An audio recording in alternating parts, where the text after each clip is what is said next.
ஜூலை 6 புனித மரிய கொரற்றி. இளைஞர்களுக்கும் பாலியல் பலாத்காரத்தால் அவதியுறு மக்களுக்கும் இன்றும் பாதுகாவலராக இருக்கின்றார் புனித மரிய கொரற்றி. புனித மரிய கொரற்றி இத்தாலியில் அன்கோனா அருகில் உள்ள கோரினால்டோ என்ற இடத்தில் 1890 ஆண்டு அக்டோபர் மாதம் 16ஆம் நாள் பிறந்தார். குழந்தை முதலே அழகு மிகுந்தவராக இருந்த புனித மரிய கொரற்றி அதை கடவுளுக்கு அர்ப்பணித்து பக்தி மிகுந்த தூய வாழ்வை வாழ்ந்தார்.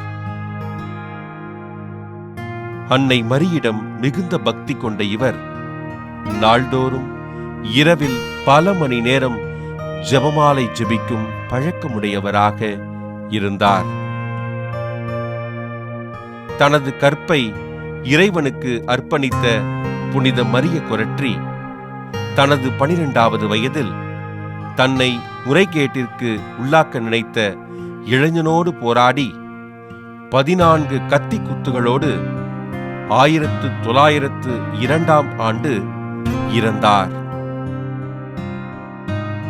இறக்கும் தருவாயிலும் தன்னை கத்தியால் குத்தியவனை மன்னித்த புனித மரிய கொரற்றி சிறையிலிருந்த அவ்விளைஞனின் கனவில் தோன்றி அவனை மணமாற்றினார்.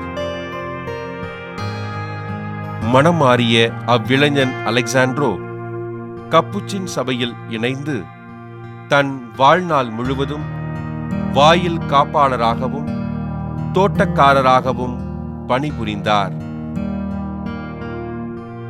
1950ஆம் ஆண்டில் புனிதர் பட்டம் பெற்ற புனித மரிய கொரற்றியின் கல்லறையில் ஏராளமான புதுமைகள் இன்றும் நிகழ்ந்து கொண்டிருக்கின்றன.